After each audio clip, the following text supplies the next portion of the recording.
बाप और बेटे और रूह कुदुस के नाम से आमीन। आज हम मुकद्दस मत्ती की अंजील उसका 20वां बाब और उसकी आयात 17 ता 19 पर ध्यान ज्ञान करेंगे। और आज हम हिम्मत और मोहब्बत के साथ सलीब को गले लगाना इसके बारे में सुनेंगे।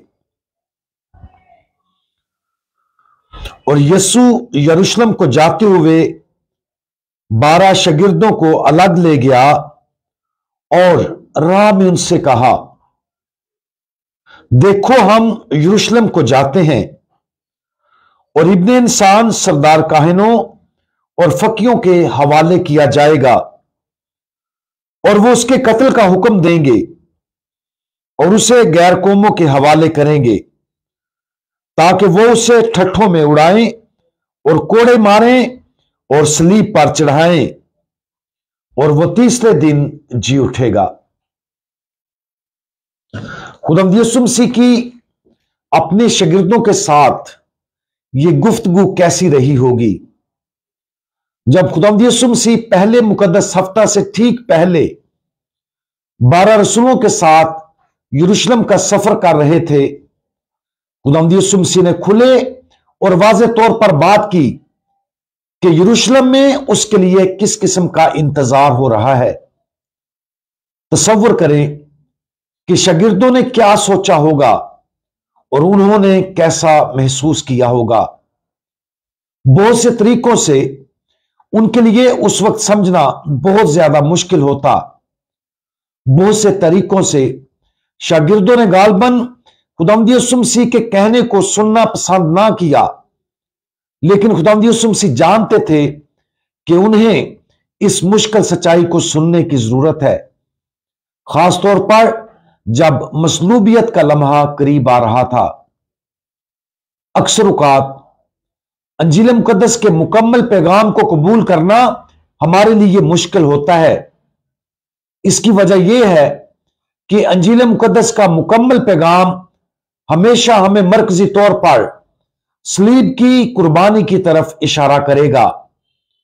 कुर्बानी की मोहब्बत को देखने, समझने, प्यार करने, सलीब को मुकम्मल तौर पर गले लगाने और इत्माद के साथ ऐलान करने की जरूरत है। लेकिन यह कैसे किया जाता है? आइए हम अपने खुदावंद यीशु मसीह से शुरू करें। खुदावंद यीशु मसीह सच्चाई से नहीं डरते थे। वो जानते थे कि उनकी तकलीफ और मौत करीब है और वो उस सच्चाई को बगैर किसी हिचकिचाहट के कबूल करने के लिए तैयार थे।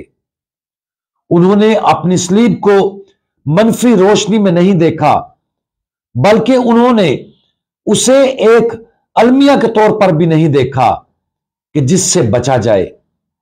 खुदावंद यीशु मसीह ने खौफ को उससे बाज नहीं आने दिया।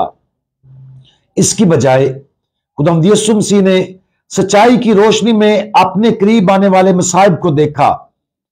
उन्होंने अपने मसाइब और मौत को मोहब्बत के एक शानदार और जलाली अमल के तौर पर देखा जो वो खुद ही जल्द पेश करने वाले थे। और इसलिए वो ना सिर्फ उन मसाइब को कबूल करने से डरते थे, बल्कि इत्माद और हिम्मत के साथ उनके बारे में बात करने से भी नहीं डरते थे।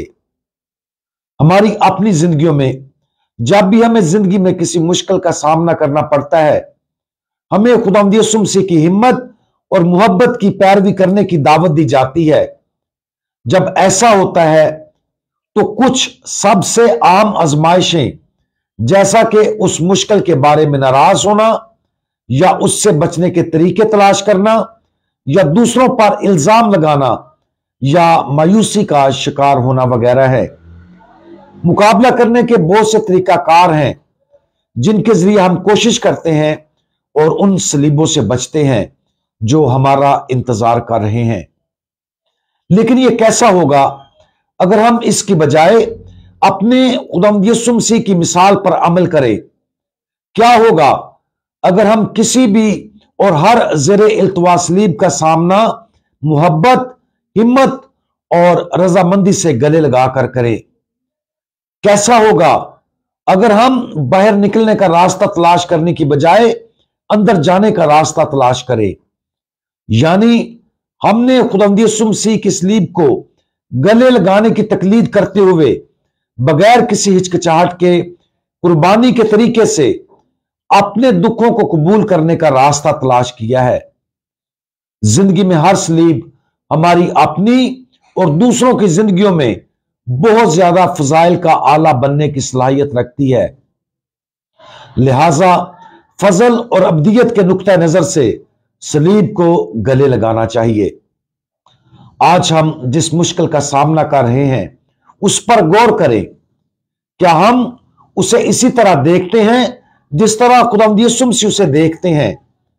क्या हम ये जानते हुए कि खुदा इससे भलाई निकाल सकता है, हर उस सलीब को देख सकते हैं जो हमें कुर्बानी की मोहब्बत के तौर पर दी जाती है? क्या हम उसे उम्मीद और इत्मीनान के साथ गले लगाने के काबिल हैं?